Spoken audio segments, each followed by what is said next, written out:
کہ آج کل جو ہے ایک قرآن تقسیم کی جا رہی ہے، اس کے اندر جو ہے عربک ٹیکسٹ کے ساتھ رومن ٹیکسٹ لکھا ہوا ہے، جیسے کہ ALIF لام اور MEM لکھا ہوا ہے۔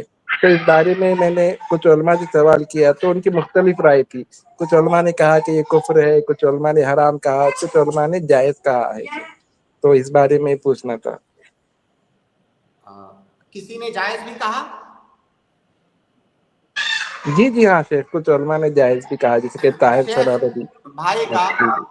بھائی کا مین سوال جو ہے پبلک کو بھی سمجھ میں آ جائے کہ قرآن جو ہے اس کو انگلش رسم الخط میں لکھنا، انگلش رسم الخط جو ہے ABCD قرآن کو اس میں لکھنا، جیسے الف لام میم ذالک الکتاب لا ریب فیہ، تو اس کو جو ہے انگریزی حروف کے اندر لکھنا، کیا یہ جائز ہے کہ نہیں؟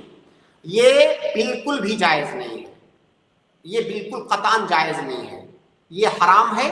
اس کی وجہ کیا ہے کہ کوئی بھی انسان ظاہر ہے جو قرآن کو عربی میں نہیں پڑھ پاتا ہے وہی انگریزی میں پڑھے گا، ورنہ تو کوئی عربی میں ہی نہیں پڑھے گا۔ انگریزی میں انہی لوگوں کے لیے لکھا جاتا ہے جو عربی میں قرآن کو نہیں پڑھ پاتے ہیں۔ آپ کوئی انسان دنیا کا لائیے میرے سامنے کہ انگریزی رسم الخط میں قرآن لکھا ہوا ہے اور وہ ایک لائن بھی صحیح پڑھ کر کے بتا دے، بہت مشکل ہے۔ اگر وہ لائن اس کو زبانیات ہوگی تب تو پڑھ لے گا، لیکن وہ لائن جو اسے حفظ نہیں ہے، اسے یاد نہیں ہے، اس کو صحیح نہیں پڑھ سکتا، یہ ممکن ہی نہیں ہے۔ کیونکہ دیکھیے یہ جو بھاشائیں ہیں، جو زبان ہے، سب کی طبیعتیں الگ الگ ہیں، سب کا بولنے کا نطق کا انداز الگ ہے، سب کے مخارج الگ الگ ہیں۔ عربی زبان بہت حساس زبان ہے، تھوڑا سا فرق کے ساتھ اس کا معنی بدل جائے گا۔ تو اگر قرآن کو انگریزی رسم الخط میں آپ لکھتے ہیں تو معنی کچھ کا کچھ ہو جائے گا، آپ صحیح پڑھ ہی نہیں سکتے۔ تو گویا کہ اللہ رب العالمین کے کلام کے ساتھ آپ ایک ایسا انتظام کر رہے ہیں جس سے کہ اللہ کے کلام کے ساتھ تحریف ہوگا، تحریف لفظی، تحریف معنوی، سب اس میں ہوگا۔ تو لہٰذا قرآن کو کسی بھی ایسی زبان میں لکھنا جائز نہیں ہے جس کو مکمل طور سے درست پڑھنا یہ ممکن نہ ہو، انہی میں سے انگریزی زبان بھی ہے۔ ہاں، قرآن اگر آپ ترجمہ کرنا چاہتے ہیں، ظاہر ہے ترجمہ جو ہے وہ قرآن نہیں ہوتا ہے، ترجمہ قرآن نہیں ہے، قرآن کے معانی ہیں وہ، تو ترجمہ آپ انگریزی میں کیجئے۔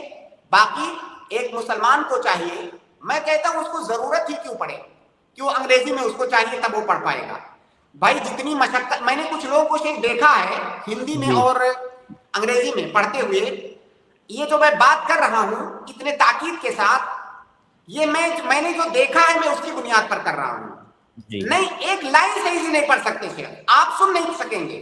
وہ جس طریقے سے قرآن کو پڑھتے ہیں، ایک پڑھا لکھا آدمی اس کو سن کے گوارا نہیں کر پائے گا۔ اس طرح سے اللہ تعالیٰ کے کلام کو توڑ موڑ دے دیا جاتا ہے۔ تو اگر کوئی آدمی پڑھنا چاہتا ہے، اور ظاہر ہے ہر مسلمان کو پڑھنا چاہیے، تو کیا 2-4 مہینے کا ٹائم لگا کر کے قرآن پڑھنا وہ نہیں سیکھ سکتا ہے؟ اگر کوئی محنت سے سیکھے، 2-4 مہینے کا اسے ٹائم لگے گا، وہ اچھی طریقے سے پڑھنے لگے گا، تو اس کی نوبت ہی نہیں آئے گی۔ اور حقیقت میں یہ ہم مسلمانوں کے لیے بہت شرم کی بات ہے۔ اگر کوئی مسلمان قرآن پڑھنا نہیں سیکھ سکتا ہے یا کوشش نہیں کر رہا ہے، دنیا کی ساری چیزوں کے لیے کوشش کر رہا ہے، سب کچھ سیکھ سکتا ہے لیکن قرآن نہیں سیکھ سکتا ہے، یہ بہت شرم کی بات ہے۔ اور یہ قرآن کا اس طرح سے انگریزی زبان میں لکھنے کی ضرورت پڑنا، یہ شرم کی بات ہے ہمارے لیے۔